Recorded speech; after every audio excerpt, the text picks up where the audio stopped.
মালিক ইবনে দিনার রাস্তা দিয়ে যাইতেছে, তো দেখে যে ফেরেশতারা লেখে, এ কি লেখো? কয় নেককার আর বদকারের লিস্টি করবার লাগছি। হ্যাঁ, তাহলে দেখো তো এই লিস্টের ভিতরে নেককারদের খাতার ভিতরে মালিক ইবনে দিনার আছে নাকি? ফেরেশতারা পাতা পোতা উল্টায় কয় নাই। মালিক ইবনে দিনার তো অজ্ঞান হয়ে পড়ে গেছে। কয় হায় হায়, জমিনের নেককারের খাতায় আমার নাম নাই। কিছু সময় পরে হুশ আসছে, তো মালিক ইবনে দিনার ফেরেশতাদেরকে ধরে কয়, এই ফেরেশতারা ভাই, নেককার হিসেবে আমার নামটা খাতায় নাই, না থাকলো তবে এই খাতায় নেককারদের সিপায় চাপায় নেককারদের খাদেম হিসেবেও তো আমার নামটা লেখন যায়। লেখো না একটু, আমিও তো নেককারদেরকে ভালোবাসি, আমার নামটা এই খাতার সিপায় কোনো জায়গায় লেখা লয়ে যাও। সাথে সাথে ফেরেশতারা উদা হয়ে গেছে। আল্লাহ রাজা, আল্লাহ বুঝছি কি লেখা অদৃশ্যে আমাদের লেখাও, সামনাসামনি যদি নেকি লেখাও আর যদি দেখে তাহলে কলম যাইতে দেবো। আর কইব লিখিস না গুনা, নেকি লেখলে কইব এত কম লেখলি গা। এর লেগে তো আমাকে অদৃশ্যে চালাও। মালিকে তো আমাকে দৈরা বইছিল, আমরা চলে আইছি। মালিক ইবনে দিনার যখন দেখছে যে ফেরেশতারা উদাও হয়ে গেছে, মালিক ইবনে দিনার কান্না শুরু করেছে, হায় রে, জান্নাতি বান্দার দপ্তরে বুঝি আমার লাভ নাই রে। কানতে কানতে মসজিদে চলে গেছে, সালাতুত তওবা পড়েছে। 2 দিন 3 দিন খাবার দাবার বন্ধ হয়ে গেছে, খানা পিনা বন্ধ। মালিক ইবনে দিনার কান্দে আর কান্দে, খাওয়া দাওয়া নাই, শুধু কান্না। গো আল্লাহ, নেককারের খাতায় আমার নাম নাই। কানতে কানতে মালিক ইবনে দিনার ক্লান্ত পরিশ্রান্ত এক সময় ঘুমিয়ে পড়েছে। ঘুমের ঘরে স্বপ্নে দেখে যে ফেরেশতা গুলার সাথে দেখা হয়েছে, ওরা ঘুমে আবার আইছে। কয়, মালিক কান্দো কেন? একটা সুখবর দিতে তোমার ঘুমে আমরা আসতে বাধ্য হয়েছি তাড়াতাড়ির জন্যে। সেটা হলো, আমাদের খাতায় তোমার নাম না থাকলেও আমাদের নকল খাতাটা যখন আসমানের আসল খাতার সাথে মিলাইতে গেছি, যায় দেখি আল্লাহর খাতায় মালিক তোমার নাম আছে। এত বড় নেককার ছিলেন, এ কারণেই তো দিনার দিরহাম মাসে ঠোঁটে লইয়া উপরে উঠে যেত। মুহতারাম হাজিরিন, এটা মানুষের নেক আমল আর ইমানে কামেল দিয়ে এগুলো অর্জিত হয়। এক বুজুর্গ রাস্তা দিয়ে যে জান্নাত তো অনেক দূরের কথা, কবরের জান্নাত তো অনেক দূরের কথা, দুনিয়াতেও ইজ্জত অর্জন হয় নেক আমল আর ইমানে কামেল যদি কারোর অর্জন হয়। এক বুজুর্গ সাধারণ একজন তরকারিওয়ালা, সাধারণ তরকারিওয়ালা একজন মানুষ, বাজারে তরকারি বিক্রি করে আর জীবনযাপন করে, সবজি বিক্রেতা। এই সবজি বিক্রেতার গুণ হলো তার রাতের নামাজ কাজা নাই।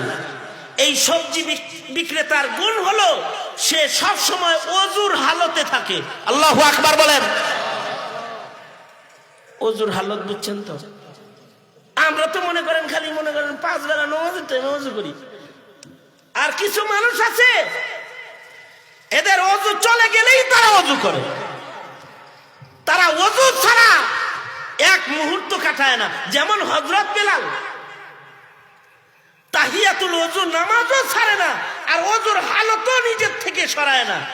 নবীজি মেরাজ থেকে আইসা বলে, বেলাল, ফরশের বেলাল আরশে গেল কেমনে গো?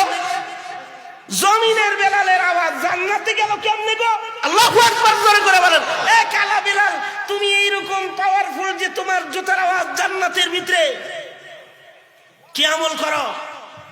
বেলাল বলে, আল্লাহর নবী, ওযু চলে গেলে ওযু করি, আর যখনই ওযু করি তখন 2 রাকাত তাহিয়াতুল ওযু নামাজ পড়ি।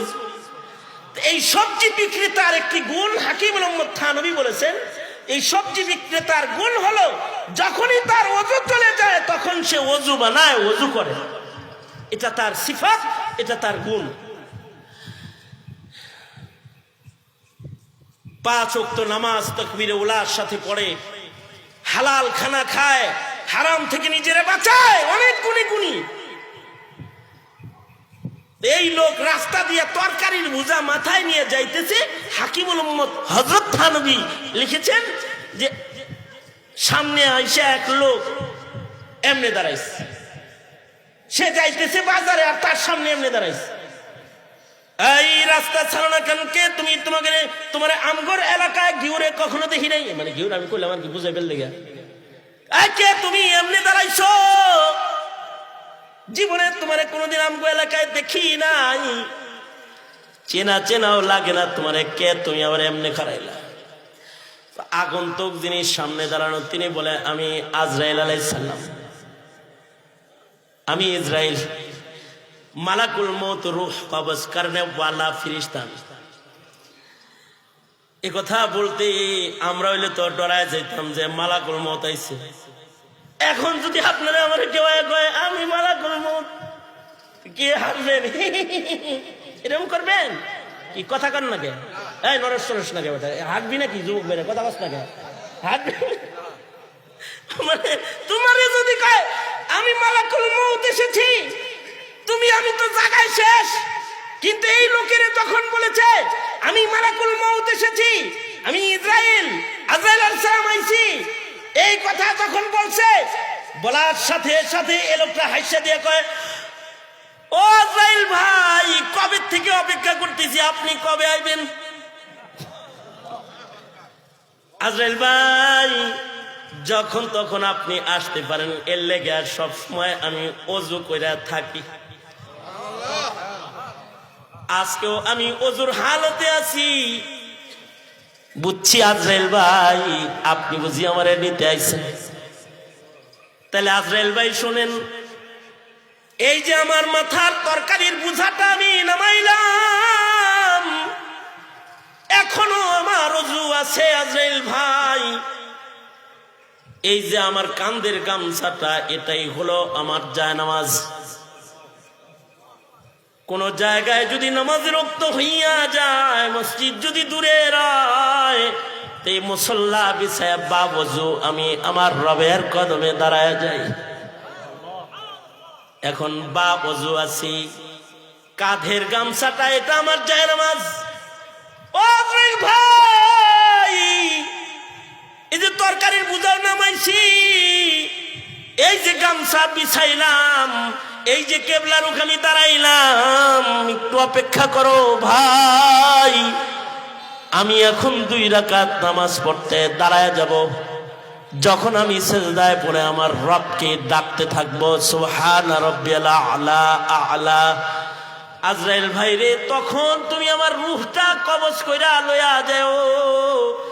সারা জিন্দেগি ভর নামাজ পড়েছি আর দোয়া করেছি, সিজদার হালতে যেন আমার মরণ হয়। আজরাইল ভাই, সিজদার হালতে আমার রূহটা তুমি কবজ করে নিয়ে যাও। হাসি মুখে কথাটা বইলা গামছাটা যখন বিছাইবার লাগছে, আজরাইল কয়, আসমানে তোমার কথা বারবার আলোচনা হয় বিদায় তোমারে দেখতাইছিলাম, আজকে আর রূহ কবজ করতে আসি নাই।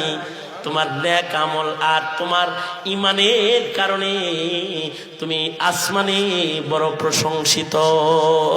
আজকের মুলাকাত রূহ কবজের মুলাকাত নয়, আজকের মুলাকাত তোমার সাথে মুহাব্বতের মুলাকাত।